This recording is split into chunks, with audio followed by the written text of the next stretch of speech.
क्या कभी आपने सोचा है कि हम जो प्रभु का नाम सिमरन करते हैं, हम जो पंचाक्षर मंत्र का सिमरन करते हैं, उसके जप की विधि क्या है? क्या आपको ये चीज मालूम है कि षडलिंग स्वरूप प्रणव का क्या महात्म्य है? उसके सूक्ष्म रूप ओंकार और स्थूल रूप पंचाक्षर मंत्र का कैसे हमें जप करना चाहिए? उसकी कौन सी विधि ऐसी है जिसकी महिमा से हम लोग भगवान के चरणों को प्राप्त कर सकते हैं? ऐसे बहुत से ऐसे प्रश्न हैं जिनका उत्तर हमें आज अपने इस अध्याय से मिलेगा। जय श्री महाकाल भक्तों, आपके अपने YouTube चैनल दिव्य ज्योति यात्रा में आप सभी का स्वागत है।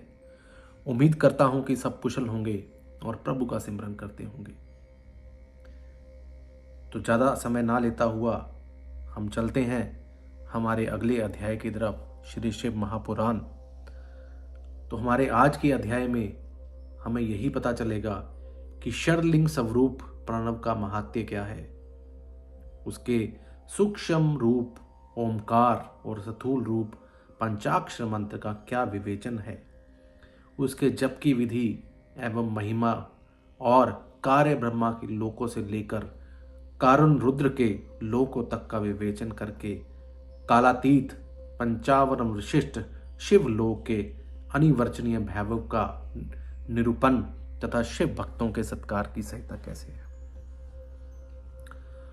तो ऋषि बोलते हैं कि प्रभु महामुने, आप हमारे लिए क्रमश षडलिंग स्वरूप प्रणव का महात्म्य और शिव भक्तों का पूजन का प्रकार में बताइए। तो सूत जी ने कहा, महर्षियों, आप लोगों ने तपस्या के धनी हैं और आपने यह बहुत बड़ा सुंदर प्रश्न उपस्थित किया है, किंतु इसका ठीक ठाक उत्तर महादेव जी ही जानते हैं, दूसरा उनके अलावा कोई भी नहीं जानता। तथापि भगवान शिव की कृपा से ही मैं आपको इस विषय का वर्णन करूंगा। वे भगवान शिव हमारी और आप लोगों की रक्षा का भारी भार बारंबार स्वयं ही ग्रहण करते हैं। नाम है प्रकृति से उत्पन्न संसार रूपी महासागर का नाम। प्रणव उसके पार करने के लिए दूसरी नाव है, इसलिए इस ओंकार को प्रणव की संज्ञा देते हैं। ओंकार अपने जप करने वाले साधकों से कहता है, प्रपंच नहीं है वह तुम लोगों के लिए। अतः इस भाव को लेकर भी ज्ञानी पुरुष ओम को प्रणव नाम से जानते हैं। इसका दूसरा भाव यों है, प्रक्षण नयेत व युष्मान मोक्षम इति वह प्रणव। अर्थात यह तुम सब उपासकों को बलपूर्वक मोक्ष तक पहुंचा देगा। इस अभिप्रयास से भी इसे ऋषि मुनि प्रणव कहते हैं। अपना जप करने वाले योगियों के तथा अपने मंत्र की पूजा करने वाले उपासक के समस्त कर्मों का नाश करके वह दिव्य नूतन ज्ञान देता है, इसलिए भी इसका नाम प्रणव है। इन माया रहित महेश्वर को ही नव अर्थात नूतन कहते हैं। वे परमात्मा पर कष्ट रूप से नव अर्थात शुद्ध स्वरूप है, इसलिए प्रणव भी कहलाते हैं। प्रणव साधव को नव अर्थात नवीन शिव स्वरूप कर देता है, इसलिए भी विद्वान पुरुष उस प्रणव के नाम से जानते हैं। अथवा प्रकष्ट रूप से नव दिव्य परमात्मा ज्ञान प्रकट करता है, इसलिए वह प्रणव है। प्रणव के भी दो भेद बताए गए हैं, स्थूल और सूक्ष्म। एक अक्षर रूप जो ओम है उसे सूक्ष्म प्रणव जानना चाहिए, और नमः शिवाय उस पंचाक्षर अक्षर वाले मंत्र को स्थूल प्रणव समझना चाहिए। जिसमें 5 अक्षर व्यक्त नहीं है वह सूक्ष्म है, जिसमें 5 अक्षर स्पष्ट रूप से व्यक्त है वह स्थूल है। जीवन मुक्त पुरुष के लिए सूक्ष्म स्वरूप के जप का विधान है, वहीं उसके लिए समस्त साधनों का सार है। यद्यपि जीवन मुक्त के लिए किसी साधन की आवश्यकता नहीं है, क्योंकि वह सिद्ध रूप है तथा दूसरों की दृष्टि में जब तक उसका शरीर रहता है तब तक उसके द्वारा प्रणव जप की सहज साधना स्वयं होती रहती है। वहीं अपनी देह का विलय होने तक सूक्ष्म प्रणव मंत्र का जप अथवा उसके अर्थभूत परमात्मा तत्व का अनुसंधान करना रहता है। जब शरीर नष्ट हो जाता है तब पूर्ण ब्रह्मा स्वरूप शिव को प्राप्त कर लेता है। यह सुनिश्चित बात है, जो अर्थ का अनुसंधान ना करके केवल मंत्र का जप करता है उसे निश्चय ही योग की प्राप्ति होती है। जिसने 36 करोड़ मंत्र का जाप कर लिया हो उसे अवश्य ही योग प्राप्त हो जाता है। सूक्ष्म प्रणव के भी ह्रस्व और दीर्घ के भेद से 2 रूप जानने चाहिए। ओमकार, उकार, मकार, बिंदु, नाद, शब्द, काल और कला, इनसे युक्त जो प्रणव है उसे दीर्घ प्रणव कहते हैं। वह योगियों के ही हृदय में स्थित है। मकार पर्यंत जो ओम है वह अहम, इन 3 तत्वों से युक्त है। इसी को हाँ प्रणव कहते हैं। अ शिव है, उ शक्ति है और मकार इन दोनों की एकता है। वह ऐसा है जैसा हर्षव प्रणव का जप करना चाहिए, ऐसा ही हम उसे समझना चाहिए। जो अपने समस्त पापों का क्षय करना चाहते हैं उसके लिए इस ह्रस्व प्रणव का जप अत्यंत आवश्यक है। पृथ्वी, जल, तेज, वायु और आकाश, ये 5 भूत तथा शब्द, स्पर्श आदि इनके 5 विषय हैं। ये सब मिलकर 10 वस्तुएं मनुष्य की कामना के विषय हैं। इनकी आशा में मन में लेकर जो कर्मों का अनुष्ठान में संलग्न होते हैं वे 10 प्रकार के पुरुष प्रवृत्त कहलाते हैं, तथा जो निष्काम भाव से शास्त्र विहित कर्मों का अनुष्ठान करते हैं वे निर्वृत्त कहे गए प्रवृत्त पुरुषों को हर्स्व प्रणव का ही जप करना चाहिए और निर्वृत्त पुरुषों को दीर्घ प्रणव का वैवाहितों तथा अन्य मंत्रों के आदि में इच्छा अनुसार शब्द और कला से युक्त प्रणव का उच्चारण करना चाहिए। वेद के आदि में और दोनों संध्याओं की उपासना के समय भी ओंकार का उच्चारण करना अति आवश्यक है। प्रणव का 9 करोड़ जप करने से मनुष्य शुद्ध हो जाता है। फिर 9 करोड़ का जप करने से वह पृथ्वी पर विजय पा लेता है। तत्पश्चात 9 करोड़ का जप करके वह जल तत्व को भी जीत लेता है। पुण्य 9 करोड़ जप से अग्नि तत्व पर विजय पाता है। तदुपरांत फिर 9 करोड़ का जप करके वह वायु तत्व पर विजय हो जाता है। फिर 9 करोड़ के जप से आकाश को अपने अधिकार में कर लेता है। इस प्रकार 9 करोड़ का जप करके वह क्रमश गंध, रस, रूप, स्पर्श और शब्द पर विजय पाता है। इसके बाद फिर से 9 करोड़ का जप करके अहंकार को भी जीत लेता है। इस तरह 108 करोड़ प्रणव का जप करके उत्कृष्ट बोध को प्राप्त हुआ पुरुष शुद्ध योग का लाभ करता है। शुद्ध योग से युक्त होने पर वह जीवन मुक्त हो जाता है, इसमें संशय नहीं है। सदा प्रणव का जप और प्रणव रूपी शिव का ध्यान करते करते समाधि में स्थित हुआ महायोगी पुरुष साक्षात शिव ही है, उसमें संशय नहीं है। पहले अपने शरीर में प्रणव के ऋषि छंद और देवता आदि का न्यास करके फिर जप का आरंभ करना चाहिए। आकारादि मार्त का वर्णों से युक्त प्रणव अपने अंगों से न्यास करके मनुष्य ऋषि हो जाता है। मंत्रों के दशविध संस्कार, मार्त का न्यास तथा षड्वशोधन आदि के साथ संपूर्ण न्याय फल उसे प्राप्त हो जाता है। प्रवृत्ति तथा प्रवृत्ति के निवृत्ति से मिश्रित भाव वाले पुरुषों के लिए स्थूल प्रणव का जप करना अभिष्ट साधक होता है।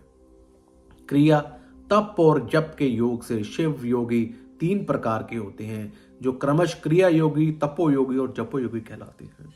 जो धन आदि वैभवों से पूजा सामग्री का संचय करके हाथ आदि अंगों से नमस्कार आदि किया करते हैं, इष्ट देव की पूजा में लगा रहते हैं, वह क्रिया योगी पुरुष कहलाता है। पूजा में संलग्न रहकर जो परिमित भोजन करता है, ब्रह्मा इंद्रियों को जीत कर वश में करता है, मन को भी वश में करके प्रदोह आदि से दूर रहता है, वह तपोयोगी कहलाता है। इन सभी सद्गुणों से युक्त होकर जो सदा शुद्ध भाव से रहता है तथा समस्त कार्यक्रम आदि दोषों से रहित हो शांत चित्त से निरंतर जप किया करता है, उस महात्मा पुरुष जप योगी माना जाता है। जो मनुष्य 16 प्रकार के उपचारों से शिव योगी महात्माओं की पूजा करता है, वह शुद्ध होकर सालोक्य आदि के क्रमश उत्तरोत्तर उत्कृष्ट मुक्ति को पाकर धन्य हो जाता है। द्विजो, अब मैं जप योग का वर्णन करता हूं, तुम सब लोग ध्यान देकर सुनो। तपस्या करने वाले के लिए जप का उपदेश किया गया है, क्योंकि वह जप करते करते अपने आप को सर्वथा शुद्ध कर लेता है। ब्राह्मणों, पहले नमा पद हो, उसके बाद चतुर्थी विभक्ति में शिव शब्द हो तो पंचतत्वात्मक ओम नमः शिवाय मंत्र होता है। इस शिव पंचाक्षर कहते हैं। यह स्थूल प्रणव रूप है। इस पंचाक्षर के जप से ही मनुष्य संपूर्ण सिद्धियों को प्राप्त कर लेता है। पंचाक्षर मंत्र के आदि में ओंकार लगाकर ही सदा उसका जप करना चाहिए। द्विजो, गुरु के मुख से पंचाक्षर मंत्र का उपदेश पाकर जहां सुख पूर्वक निवास किया जा सके, ऐसी उत्तम भूमि पर महीने के पूर्व पक्ष में आरंभ करके कृष्ण पक्ष की चतुर्दशी तक निरंतर जप करता रहें।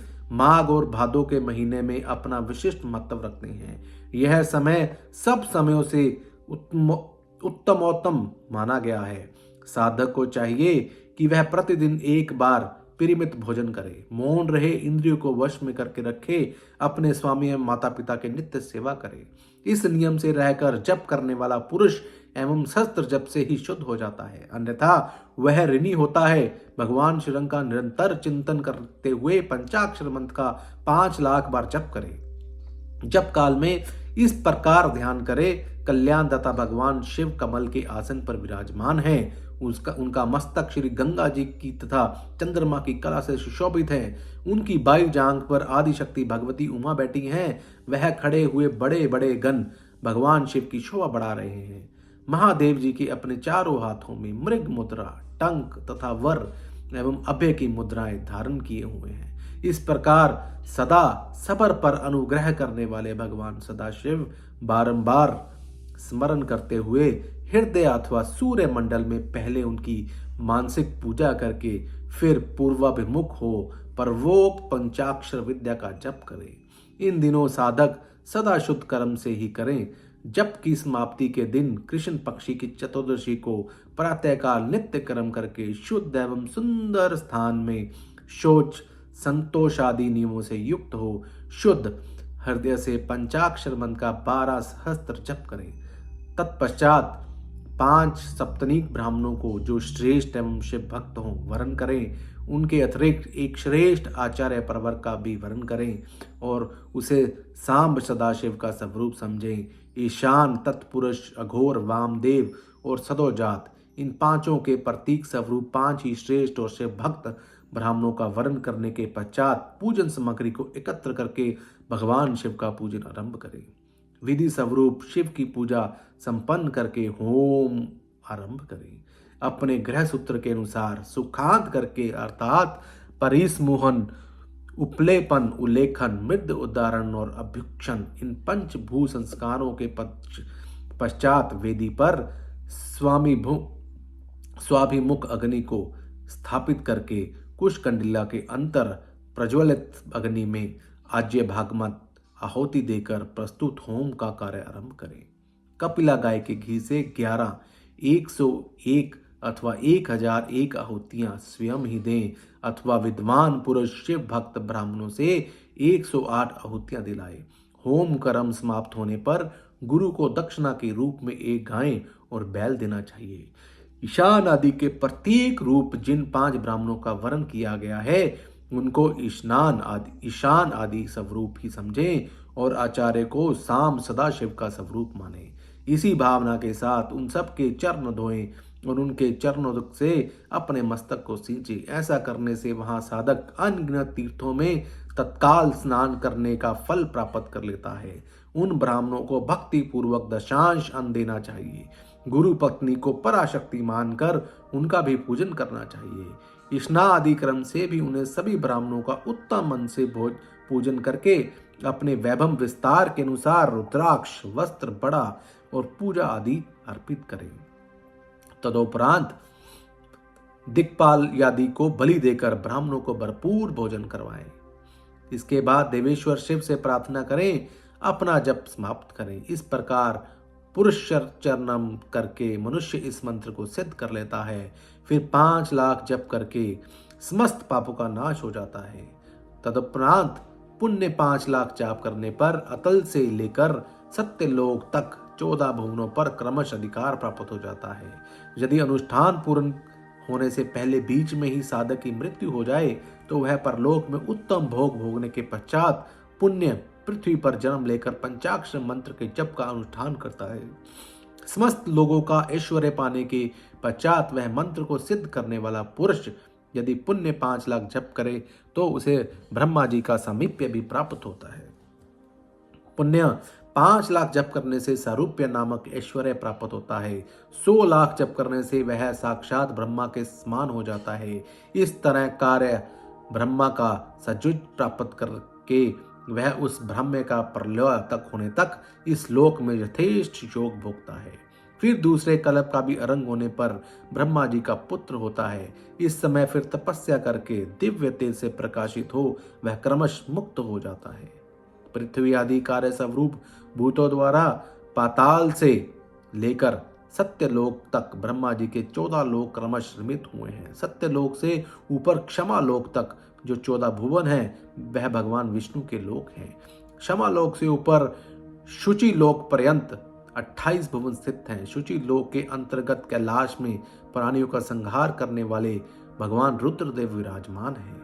शुचि लोक से ऊपर अहिंसा लोक प्रतन 56 भुवनों के स्थित हैं। अहिंसा लोक आश्रय लेकर जो ज्ञान कैलाश नामक नगर शोभा पाता है उसमें कार्यभूत महेश्वर सबको अदृश्य करते हैं। अहिंसा लोक के अंतकाल में काल चक्र की स्थिति है। यहाँ तक महेश्वर के विराट स्वरूप का वर्णन किया गया है। वहीं तक लोगों का तिरोधान अथवा लय होता है। उसके नीचे कर्मों का भोग और उससे ऊपर ज्ञान का भोग। इससे नीचे कर्म काया और उसके ऊपर प्रभु की ज्ञान माया। माँ का अर्थ है लक्ष्मी। उसे कर्म भोग याद प्राप्त होता है, इसलिए वह माया अथवा कर्म माया कहलाती है। इसी तरह माँ अर्थात लक्ष्मी से ज्ञान भोग यात अर्थात प्राप्त होता है, इसलिए उसे माया या ज्ञान माया कहा गया है। उपरोक्त सीमा से नीचे नश्वर भोग हैं और ऊपर नित्य भोग हैं। उसमें नीचे ही तिरोधान अथवा लय है, ऊपर नहीं है। वहां से नीचे ही कर्मया पाशों द्वारा बंधन होता है, ऊपर से बंधन का सदा अभाव है। उससे नीचे ही जीव सकाम कर्मों के अनुसरण करते हुए विभिन्न लोकों और योनियों के चक्कर काटते हैं। उसके ऊपर ही लोकों में निष्काम कर्म का ही भोग बताया गया है। बिंदु पूजा में तत्पर रहने वाले उपासक वहां से नीचे के लोकों में ही घूमते रहते हैं। उसके ऊपर तो निष्काम भाव से शिवलिंग की पूजा करने वाले उपासक ही जा पाते हैं। जो एकमात्र प्रभु शिव की उपासना में तत्पर हैं वे उससे ऊपर के लोगों में जाते हैं। वहां से नीचे जीव कोटि है और ऊपर ईश्वर कोटि है। नीचे संसारी जीव रहते हैं और ऊपर मुक्त पुरुष। नीचे कर्म लोक है और ऊपर ज्ञान लोक है। ऊपर मद और अहंकार का नाश करने वाली नर्मता है। वहां जन्म जहित तिरोधान नहीं है। इसके निवारण के बिना वहां किसी का प्रवेश संभव नहीं है। इस प्रकार तिरोधान का निवारण करने से वहां ज्ञान शब्द का अर्थ है प्रकाशित होता है और पूजा करने वाले लोग उससे नीचे के लोकों में ही चक्कर काटते रहते हैं। जो आध्यात्मिक उपासना करने वाले हैं वे ही उससे ऊपर जाते हैं। जो सत्य अहिंसा आदि धर्मों से युक्त हों, भगवान शिव के पूजन में तत्पर रहते हैं, वे काल चक्र को पार कर जाते हैं।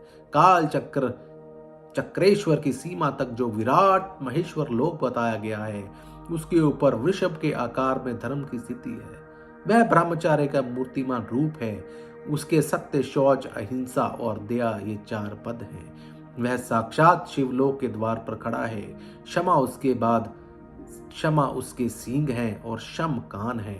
वह वेद ध्वन रूपी शब्द से विशोभित है। असिकता उसके दोनों नेत्र हैं। विश्वास ही उसकी श्रेष्ठ बुद्धि एवं मन है। क्रिया आदि धर्म रूपी जो वृषभ हैं वे कारण आदि में स्थित हैं। ऐसा जानना चाहिए उस क्रिया रूपी वृषभाकार धर्म पर कालातीत शिव आरूढ़ होते हैं। ब्रह्मा, विष्णु और महेश्वर जो अपनी अपनी आयु हैं उसी को दिन कहते हैं। जहां धर्म रूपी वृषभ की स्थिति है उससे ऊपर ना दिन है ना रात्रि है। वहां जन्म मरण आदि भी नहीं है। वहां फिर से कारण स्वरूप ब्रह्मा के कारण सत्य लोक 14 लोक तथा स्थित हैं जो 5 भौतिक गंध आदि से परे हैं। उनकी सनातन स्थिति है। सूक्ष्म गंध ही उनका स्वरूप है। उनके ऊपर फिर कारण रूप विष्णु के 14 लोक स्थित हैं। उनसे भी ऊपर फिर कारण रूप रुद्र के 28 लोक स्थिति मानी गई है। फिर उनसे भी ऊपर कारणे शिव के 56 लोक विद्यमान हैं। तदुपरांत शिव समस्त ब्रह्मचर्य लोक हैं और वही 5 अवरणों युक्त ज्ञान में कैलाश है, जहाँ 5 मंडलों, 5 ब्रह्म कलाओं और आदि शक्ति संयुक्त आदि लिंग प्रतिष्ठ है। उसी परमात्मा शिव का शिवालय कहा गया है। वहीं पराशक्ति से युक्त परमेश्वर शिव निवास करते हैं। वे सृष्टि, पालन, संहार, तिरोभाव और अनुग्रह इन 5 कृत्यों में प्रवीण हैं। उनका श्री विग्रह सच्चिदानंद स्वरूप है। वे सदा ध्यान रूपी धर्म में ही स्थित रहते हैं और सदा सब पर अनुग्रह करते रहते हैं। वे सर्व परमात्मा हैं। वे समाधि रूपी हैं। उसी आसन पर अधीन नित्य विराजमान रहते हैं। कर्म एवं ध्यान आदि का अनुष्ठान करने से क्रमश साधन पथ में आगे बढ़ने पर उनका दर्शन साध्य होता है। नित्य नैमित्तिक आदि कर्मों द्वारा देवताओं का यजन करने से भगवान शिव के समाराधन कर्म में मन लगता है। क्रिया आदि जो शिव संबंधी कर्म हैं, उनके द्वारा शिव ज्ञान सिद्ध करें। जिन्होंने शिव तत्व का साक्षात कर लिया हो अथवा जिन पर शिव की कृपा दृष्टि पड़ चुकी हो, वे सब मुक्त हैं। इसमें कोई संशय नहीं है। आत्म स्वरूप से जो स्थिति है वही मुक्ति है। एकमात्र अपने आत्मा में रमन या आनंद का अनुभव करना ही मुक्ति का स्वरूप है। जो पुरुष क्रिया, तप, जप, ज्ञान और ध्यान रूपी धर्मों में भली भांति स्थित है, वह शिव का साक्षात्कार है। वही शिव का साक्षात्कार करके स्वारात्मा स्वरूप मोक्ष की प्राप्ति कर लेता है। जैसे सूर्य देव अपनी किरणों से अशुद्धि को दूर कर देते हैं, उसी प्रकार कृपा करने में कुशल भगवान शिव अपने भक्तों के अज्ञान को मिटा देते हैं। अज्ञान की निवृत्ति हो जाने पर शिव ज्ञान स्वतः प्रकट हो जाता है। शिव ज्ञान से अपना विशुद्ध स्वरूप आत्मार्तव प्राप्त हो जाता है और आत्मार्तव की सम्यक सिद्धि हो जाने पर मनुष्य कृत्य हो जाता है। इस तरह यहाँ से जो कुछ बताया गया है वह पहले मुझे गुरु परमार से प्राप्त हुआ था। तत्पश्चात मैंने पुण्य नंदीश्वर के मुख से इस विषय को सुना था। नंदी स्थान से परे जो स्वयं वैद्य शिव वैभव है, उसका अनुभव केवल भगवान शिव को ही है। साक्षात शिवलोक के उस वैभव का ज्ञान सबको शिव की कृपा से ही होता है, अन्यथा नहीं, ऐसा आस्तिक पुरुषों का कथन है। साधक को चाहिए कि वह 5 लाख जप करने के पश्चात भगवान शिव की प्रसन्नता के लिए महाभिषेक एवं नैवेद्य निवेदन करके शिव भक्तों का पूजन करे। भक्त की पूजा से भगवान शिव बहुत प्रसन्न होते हैं। शिव और उनके भक्त में कोई भेद नहीं, वह साक्षात शिव स्वरूप ही हैं। शिव स्वरूप मंत्र को धारण करके वह शिव ही हो गया है।